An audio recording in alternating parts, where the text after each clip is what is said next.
Good morning, welcome to Morning Expresso. I'm Charulata Biswas. You're watching the Indian Express. A jolt for the Congress party ahead of the Gujarat polls, the row over Varanasi's Gyanvapi Mosque, and Rajiv Gandhi murder convict A G Perarivalan's long road to freedom. Here are the top reads from today's edition of the Indian Express. The big story. From introspection to new resolve, when the Congress leadership deftly changed the format of the Udaipur Chintan Shivir, many pertinent questions remained unanswered, such as the inaccessibility of Rahul Gandhi, the leadership's unilateral ways, the lack of collective decision-making, etc. Now, days after the Shivir, the same set of issues has blown up in the Congress's face, with Gujarat leader Hardik Patel listing them in his letter of resignation. The Patidar leader, who was made working president of the state unit 2 years ago, quit from the Congress party, saying its top leaders seemed more interested in messages they had received on their mobile phones, behaved as if they hate Gujarat and Gujaratis, while state Congress leaders were more focused in arranging chicken sandwiches for them. Here are the stories you'll find only in Indian Express. A G Perarivalan, one of the convicts in the Rajiv Gandhi assassination case, walked free on Wednesday, with the Supreme Court ordering his release. In an opinion column, Perarivalan writes, "My anguish that stretched for 32 years was shared by millions across the world with empathy, affection and care. My hope was my mother. Her stupendous efforts and incredible steadfastness were life-saving planks in an arduous journey through a hurricane-infested ocean." To read more, head to our website, The Indian Express. Let's have a look at the front page. News from Varanasi. The site where a shivling was claimed to have been found during a videographic survey of the Gyanvapi Mosque complex has been secured following the Supreme Court's order. While namaz is being offered without any obstruction, the faithful are being asked to do wuzu at home because the area where water is available through taps has been sealed, an official said. Water in drums has been made available to them, but it is not sufficient, he added.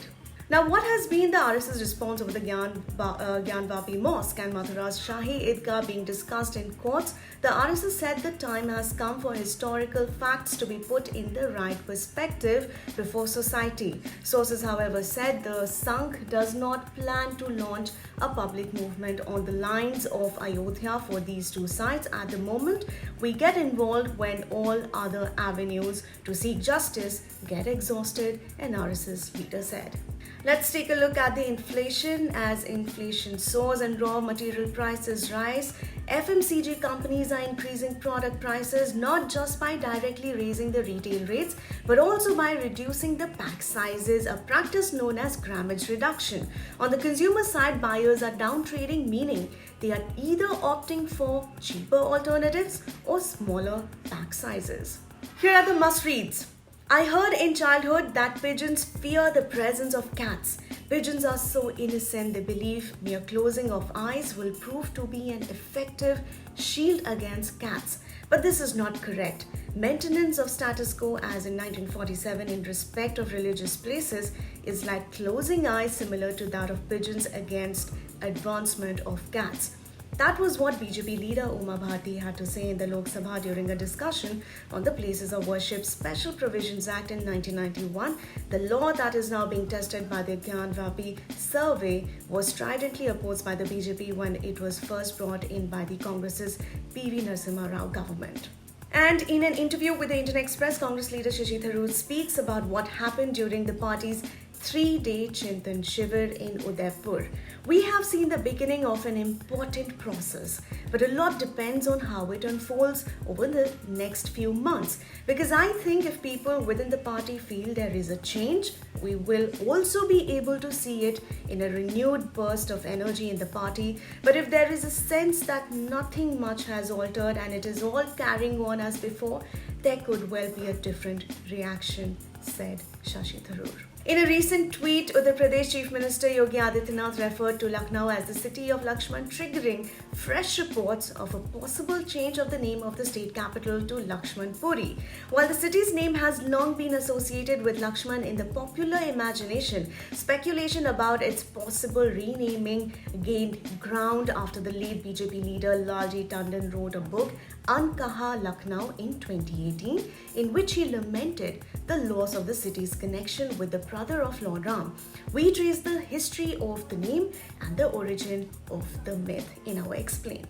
After the glitz and glamour of the Cannes red carpet and the screening of his zombie comedy, Ukraine President Volodymyr Zelensky's address, beamed live from Kiev, felt almost surreal during the opening ceremony. It begs the question: what is the value of such an event in today's world, which is struggling with increasing levels of pollution, food scarcity, fundamentalism, and death and disaster, both natural and man-made?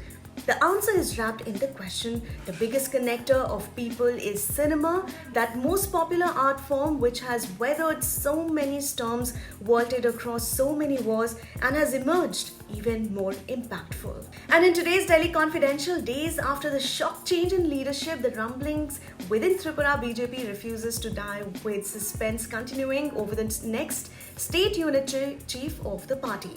While former state BJP President Manik Saha is settling in his new role as the Chief Minister, Biplab Dev has been enthusiastically participating in organizational activities for now. And finally, in today's episode of the Three Things podcast, we discuss the Places of Worship Act in the context of the Gyanvapi Mosque case, the outcomes of the Congress's 3-day brainstorming session, that is the Chintan Shivir in Udaipur, and what the NFHS reveals of violence against women in India. Don't miss this. That's a wrap for me today. For the latest updates, don't forget to subscribe to our channel, The Indian Express. Thank you so much for watching.